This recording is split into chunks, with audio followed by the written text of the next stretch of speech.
सबसे बड़ा दान।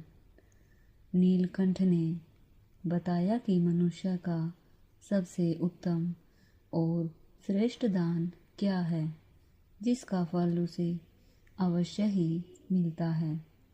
कहानी बहुत ही ज्ञानवर्धक और जीवन का मार्गदर्शन करने वाली है, इसलिए कहानी को पूरा अंत तक जरूर सुने। अगर आप हमारे चैनल पर नए हैं तो चैनल को सब्सक्राइब करें, वीडियो को लाइक करें। तो चलिए शुरू करते हैं। प्राचीन समय की बात है। वारण्यक नामक एक समृद्ध राज्य था, जहाँ राजा वीरेश्वरन का शासन था। वे अत्यंत दयालु और धर्मपरायण माने जाते थे। उनके राज्य में बड़े बड़े मंदिर, धर्मशालाएं और अन्न क्षेत्र थे, जहाँ गरीबों और ज़रूरतमंदों को भोजन और वस्त्र मिलते थे। परंतु उनके मन में एक प्रश्न अक्सर उठता था, क्या मेरे राज्य में सच्चा दानवीर कोई है? एक दिन राजा ने घोषणा की, मैं अपने राज्य के सबसे बड़े दानी को सम्मानित करना चाहता हूँ। जिस किसी ने भी सबसे अधिक परोपकार किया हो, वह दरबार में आए। अगले दिन दरबार में कई अमीर व्यापारी, दरबारी और धनिक लोग आए। उन्होंने राजा को बताया कि वे गरीबों को भोजन कराते हैं, अनाथालय बनवाते हैं और विभिन्न धार्मिक कार्यों में दान देते हैं। राजा उनकी बातें ध्यान से सुन रहे थे, लेकिन वे पूरी तरह संतुष्ट नहीं हुए। तभी एक वृद्ध ऋषि महात्मा विश्राती दरबार में उपस्थित हुए और बोले, राजन, यदि आप सच्चे दानवीर की खोज कर रहे हैं तो आपको अपने राज्य के बाहर गांवों की ओर जाना चाहिए। सच्चे दानी वे नहीं होते जो संपत्ति से दान करते हैं, बल्कि वे होते हैं जो स्वयं कष्ट उठाकर भी दूसरों की सहायता करते हैं।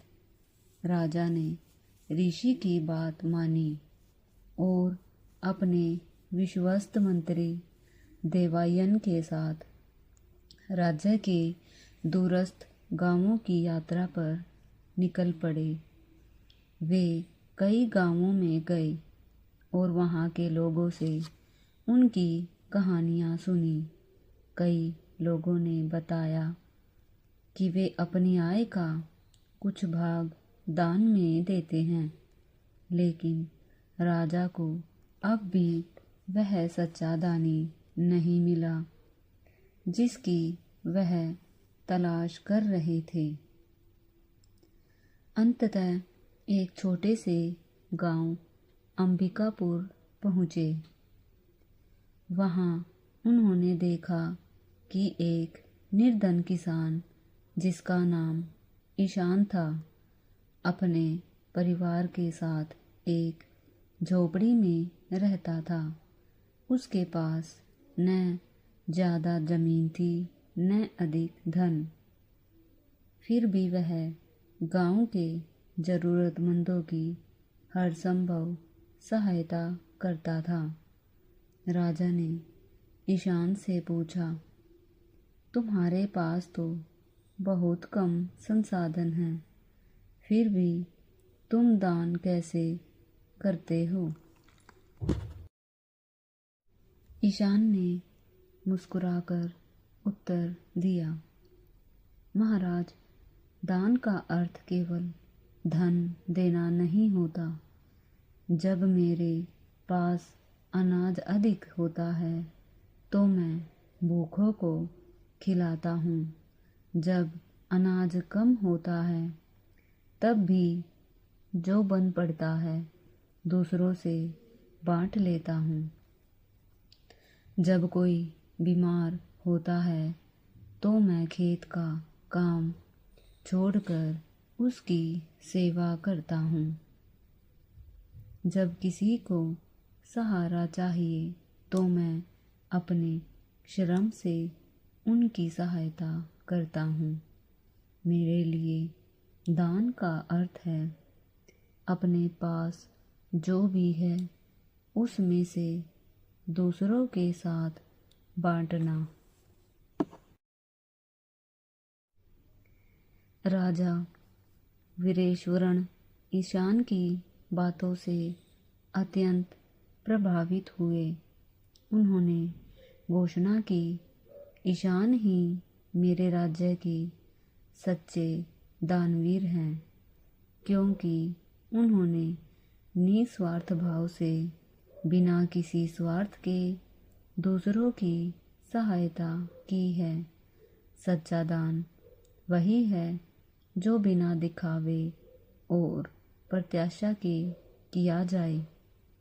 राजा ने ईशान को सम्मानित किया और पूरे राज्य में घोषणा करवाई कि सच्चा दान वही होता है जो सच्चे मन और समर्पण से किया जाए। इस घटना के बाद राज्य के लोगों की सोच बदली और वे केवल धन का दान ही नहीं बल्कि समय, सेवा और सहानुभूति का दान भी करने लगे। इस प्रकार वारण्यक राज्य में निस्वार्थ परोपकार की भावना फैल गई और वह राज्य पहले से भी अधिक समृद्ध और खुशहाल बन गया।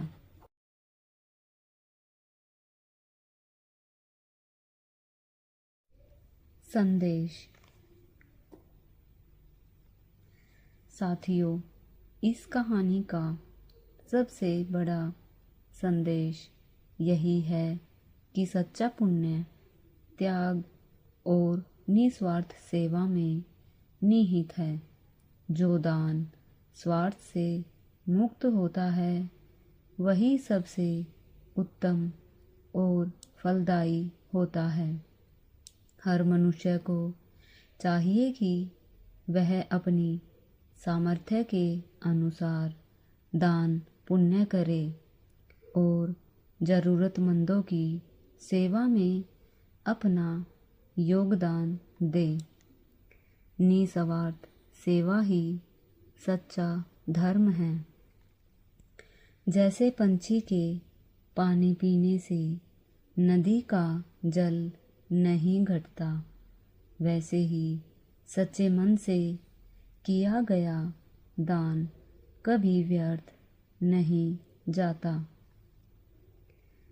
जो व्यक्ति अपने हृदय की करुणा से प्रेरित होकर दूसरों की सहायता करता है उसे कभी किसी अभाव का अनुभव नहीं होता।